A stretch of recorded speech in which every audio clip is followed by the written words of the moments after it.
अस्सलाम वालेकुम एरीज़ दोस्तों, कैसे उम्मीद है आप खैरियत से होंगे। दोस्तों एस्ट्रोलॉजिकल पोजीशन आपके सामने चेंज होती हुई दिखाई दी। आपके बारे में मैंने एक बड़ा स्पेशल प्रोग्राम भी किया था और वो था कि एरीज़ हाउस में प्लैनेट सैटर्न यानी ज़हल का आना अगले 3 साल के लिए कैसा होगा। आपने अगर ये स्पेशल एक्सक्लूसिव प्रोग्राम नहीं देखा तो मेरा मशवरा होगा कि आप इसको ज़रूर देखिएगा। ये अगले आने वाले 3 सालों की प्लानिंग प्लानिंग करने के लिए आपको आसानियाँ फ़राहम करेगा। देखिए, ये प्रोग्राम जो अभी आप सुन रहे हैं, ये आपका मंथली हॉरोस्कोप यानी जो हमने सिलसिला शुरू किया था कि पूरे महीने का मैं बर्थ चार्ट आपको दूँगा, वो किस किस्म का होगा, उसके बारे में अभी हम आपके साथ बात करेंगे। और ये जनाब 20 फ़रवरी से स्टार्ट होने चला जा रहा है। आपका एरीज़ हाउस किस किस्म का होगा, इसमें प्लैनेटरी पोज़ीशन हम ये देखते हैं।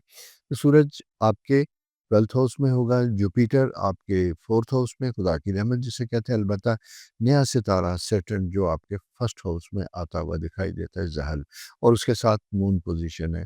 सित आपकी 11th हाउस में मार्स की मौजूदगी। अच्छा, इन सारी प्लैनेटरी पोज़ीशन का अब जब लुब-ए-लुबाब है और जो हम देखना चाहेंगे कि किस किस्म के असरात आपकी ज़िंदगी में मुरतब करता है, तो उसकी रोशनी में जनाब 2 चीज़ों को हमें समझना है कि जैसा मैंने आपसे कहा था कि जब ये ज़हल अपनी ज़िंदगी में हमारे लिए कुछ नए चैलेंजेस लेके आता है, आपके ख़ासकर चूँकि आपकी ज़िंदगी में एरीज़ की ज़िंदगी में ये सितारा बड़ा इम्पोर्टेंट रोल प्ले करने चला जा रहा है, तो उसमें ये देखिएगा कि रिस्पॉन्सिबिलिटीज़ ज़िम्मेदारियाँ बढ़ेंगी। आगाज़ में ही आपको फ़ील होगा कि कुछ मामलात ज़िंदगी जो स्मूथ चल रहे थे, उनमें ज़रा-सा दबाव आता हुआ दिखाई देता है।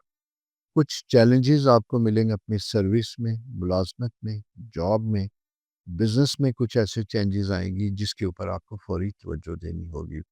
कारोबार में असर नौ कुछ चीज़ों को ऑर्गेनाइज़ करना होगा, तरतीब देनी होगी।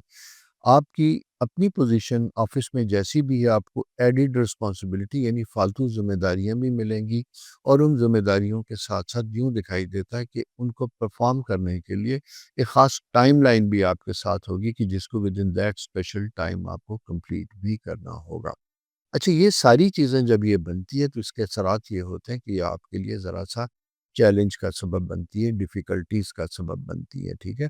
और आपको फ़ील ये होगा कि आप अच्छे भले जा रहे थे लेकिन चीज़ें ज़रा-सी डिफ़िकल्ट होती हुई दिखाई देती हैं। कुछ मामलात में आपको सुस्ती का एहसास होगा, मसल्स जो सबॉर्डिनेट जिनके साथ आपने अपने जूनियर्स के साथ काम करना है, वहाँ से आपको उस तरीके से रिस्पॉन्स नहीं मिलेगा।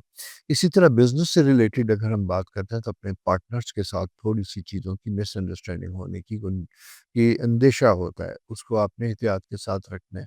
इसी तरह आपके रिसीवेबल्स और पेमेंट्स के प्रेशर जो हैं, वो थोड़े-से आपको मेंटेन करने पड़ेंगे। माली अमूर में जैसे हम कहते हैं तो एक्सपेंस अखराजात को कंट्रोल करना पड़ेगा, मैनेज करना पड़ेगा। और इसी तरह टेम्पटेशन यानी कभी-कभी यूँ दिखाई देता है कि मुनाफ़ा बढ़ाने के लिए आपकी ख़्वाहिश हो कि मैं कोई इन्वेस्टमेंट करूँ, तो इन्वेस्टमेंट के लिए आपको बड़ा केयरफुल होना चाहिए, प्रैक्टिकल होना चाहिए, लॉजिकल होना चाहिए और प्रॉपर होमवर्क करने के बाद अगर किसी तरफ जाता है तो फिर कोई स्टेप लेना चाहिए। मैं इसे कहूँगा खतरनाक सरमायाकारी। अच्छा, इसी तरह अगर आपकी बिज़नेस एक्सपेंशन है और आपको ग्रोथ के लिए अपने कोई लोन की ज़रूरत थी बैंकों से या किसी पार्टनर से, किसी और से, तो ये मिल तो सकेगा लेकिन मेरा मशवरा होगा कि इसको बहुत एहतियात के साथ आपने डील करना है। क्योंकि सैटर्न जब आपके फर्स्ट हाउस में आता है तो ये आपको अपॉर्च्युनिटी भी देता है लेकिन रिस्पॉन्सिबिलिटीज़ भी देता है और वहाँ कुछ चीज़ें ऐसी होती हैं जहाँ बाज़ औक़ात आपके अंदाज़े कभी-कभी गलत भी साबित होते हैं। इसलिए लोन लेने की वजह से आपकी टाइमलाइन और आपकी चीज़ों में ज़रा से मसाइल पैदा हो सकते हैं। तो इसलिए इसको जितना प्रैक्टिकल, जितना केयरफुल, जितना एहतियात के साथ करेंगे वो उतना बेहतर होगा। नई जॉब के मुतलाशी ख़वातीन व हज़रात के लिए भी ये पीरियड पीरियड अच्छा बनता हुआ दिखाई देता है। मार्च ही में आपको अगर आपने बहुत अरसे से कोई अप्लाई कर रखा था, कोशिशें कर रहे थे, तो उस सिलसिले में आपको यानी रिस्पॉन्स मिलेगा। हाँ, अगर आप अपनी जॉब के सिलसिले में फ़ॉरेन ऑफ़िस फ़ॉरेन जाना चाहते थे, दूसरे ममालिक में जाना चाहते थे या पाकिस्तान में ही बैठ के किसी फ़ॉरेन कंपनी के साथ काम करना चाहते हैं, तो उधर से स्विच ओवर करना चाहते थे, तो मैं ये कहूँगा कि इसकी कोशिश कीजिएगा लेकिन अनटिल अनलेस के कोई स डेफ़िनेट कन्फ़र्म अपॉर्च्युनिटी आपके हाथ में ना हो, आपको कोई स्टेप ऐसा लेना नहीं चाहिए। स्टूडेंट्स के लिए मैं ये कहूँगा कि एक चैलेंजेस मंथ है। सर्टेन जब आपके अपने फर्स्ट हाउस में आता है तो ये थोड़ा-सा ग्लूमी कैफ़ियत पैदा करता है। आपका कॉन्फिडेंस ज़रा-सा शेक होता है। आपको पढ़ा हुआ सब्जेक्ट भी यूँ दिखाई देता है कि शायद मैं प्रॉपर तरीके से उसको अंडरस्टैंड नहीं कर सका, समझ नहीं सका। अगर ऐसी किसी कैफ़ियत का आप शिकार हैं तो ऐसा दुरुस्त हो सकता है। और इस दुरुस्तगी का बेहतरीन इलाज ये है कि आपने सबसे पहले उस जिसे कहते हैं ना तज़ब्ज़ुब का शिकार नहीं होना, बल्कि कॉन्फिडेंस के साथ, एतमाद के साथ आपने जो पढ़ा था, जो पेपर आने वाले थे, उसके बारे में अपने आप को लिखें, रीचेक करें और फिर कॉन्फिडेंस के साथ रहें, कन्फ्यूज़ मत हों। और जिसका मैंने आपको पहले भी ये कहा था कि उस प्रोग्राम में एरीज़ का जो आया था कि यहाँ पे एक कैफ़ियत बनती है जहाँ आपकी मेंटल हेल्थ, फ़िज़िकल हेल्थ और आपकी साइकोलॉजिकल हेल्थ बड़ी इम्पोर्टेंट बनती हुई दिखाई देती है। तो इस सारी चीज़ों को प्रोसेस को अंडरस्टैंड करने के लिए मेरा मशवरा आपके साथ ये होगा कि आप अपना बहुत ख़्याल रखेंगे और इसी के साथ-साथ आप कोशिश करेंगे कि आपकी प्लैनेटरी पोज़ीशन जिस तरह की भी है, लेकिन वो आपके लिए बेहतर हो, पॉज़िटिव हो और आपके रुके कामों, ऐसे प्रोजेक्ट, ऐसी चीज़ें जिनके ऊपर आप डिस्कस कर रहे थे और रुक चुके थे, उनके ऊपर दोबारा काम स्टार्ट होता है। बातचीत का आगाज़ होता है और कोई मुस्बत चीज़ें आपको दिखाई देती हैं। शादी शुदा ख़वातीन और हज़रात को जैसा मैंने आपसे पहले कहा था कि 7th हाउस डिफ़िकल्ट होता है।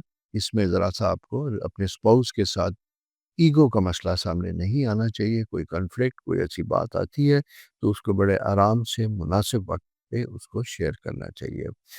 मोहब्बत शादी के मामलात में ये थोड़ा-सा संजीदा वक़्त है, थोड़ा-सा चैलेंजेस का वक़्त है।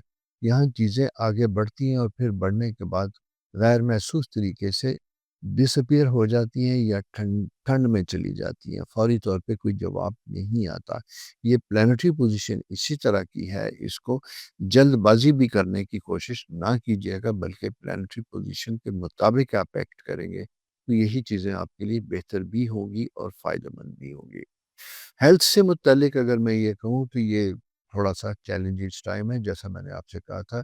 फिज़िकल एक्सर्शन वो आपकी ज़रूरी है, वॉक आपकी ज़रूरी है और ब्लड प्रेशर, आपकी माइग्रेन, आपके नर्व्स, गर्दन, इन जगहों पे अगर कोई दर्द की इंडिकेशन है, तो आपने अपना फ़ौरी इलाज भी करना है और अपने आप को जिसे कहते हैं फिट रखने की कोशिश करनी है। क्योंकि जिस तरह की प्लैनेटरी पोज़ीशन आपके लिए बन रही है, इसके लिए हो सकता है कि ऑफ एंड डाउन आपको कुछ अरसे नए से नए चैलेंजेस का सामना करना पड़े। उसके लिए सबसे अहम चीज़ क्या होती है कि आपकी मेंटल और फिज़िकल हेल्थ बहुत अच्छी होनी चाहिए। सो दोस्तों ये मुख्तसर सा एक जायज़ा था इस महीने का कि किस किस्म की कैफ़ियत आपके साथ होंगी। इसकी रोशनी में अपना महीना प्लान कीजिएगा, अपना बहुत ख़्याल भी रखिएगा और हमेशा की तरह मेरी एक रिक्वेस्ट कि चैनल सब्सक्राइब भी करेंगे, दोस्तों के साथ शेयर भी करें।